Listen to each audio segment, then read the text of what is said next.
Hello, Rouse. I have something a little bit different for you for 5.10. I feel like most of the material is an opportunity to review curve sketching and rates of change that we've already discussed. There's that new growth model that I want you to take a look at, especially if you're going to be taking physics or chemistry, that using a base of E lets you compare different models with a little bit more flexibility. Curve sketching, the exponential curves on their own usually don't have any turning points, so there's not much new to talk about there. So I want to use this opportunity to either remind you of the log logistic curve or introduce you to the logistic curve. It's a curve that I like to present in advanced functions if we have the time at the end of the course with the combinations of functions.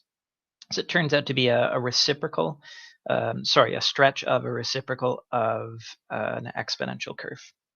So the logistic curve can be written in this format. I'm going to say that we're talking about a population PFT, and I can write it as a vertical stretch by C of the reciprocal of 1 plus, I'll write A times, there's my natural base E, to the exponent KT. So a little bit like our growth models in that we'll use a base of E, whether we're growing or decaying, and then we'll let our constant K determine the actual growth rate. Let's just put in sliders for all of these and move our values around a little bit. Let's make that like that, and this like this. Here we go. And we have what is called the logistic curve. The logistic curve, you may have seen them when dealing with, say, infection rates. They're quite useful. They are a curve that has two horizontal asymptotes, but a different horizontal asymptote to the left than to the right.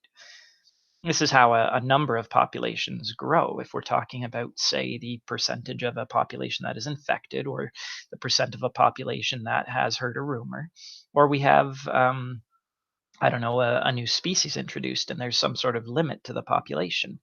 Well, you generally experience exponential growth at the beginning when things are spreading quickly or an organism is reproducing quickly. But then, either due to limiting resources or maybe close to 100% of your population hears a rumor, or close to your 100% of your population becomes infected, there tends to be this leveling of the curve.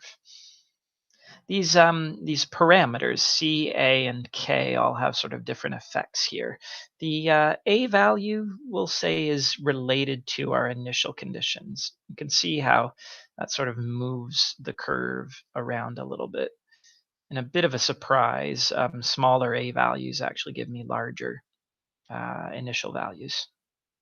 Okay, that's actually not changing the steepness of my curve, though. This C value up top is, let's make this maximum a little bit larger, is related to the maximum population. Or if I could say limit the spread of a rumor, this would maybe be the limit that I'm aiming for. If we want to deal with, I don't know, percentage of a population that's infected or percent of a population that's heard a rumor, I suppose we would want a numerator of 100 there. And now let's make that one a lot bigger too. I can change my A value around there and you can see some effects. And then my K value here, just like in our growth and decay models before, will affect how quickly this function grows or decays. Let's switch this to between -1 and 0 and just see what happens. Yeah, it's a little bit more interesting there. You can see how changing that K value up there would just affect how steep your curve climbs.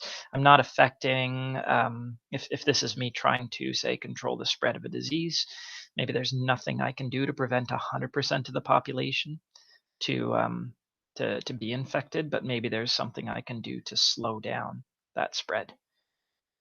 Okay.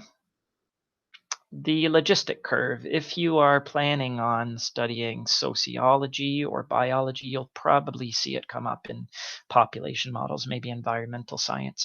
It's not going to show up. We're not going to look at its derivative. It doesn't have any critical points. It has an inflection point, which is, I guess, where the curve starts to level off. But I'm just sharing it for you out of interest's sake.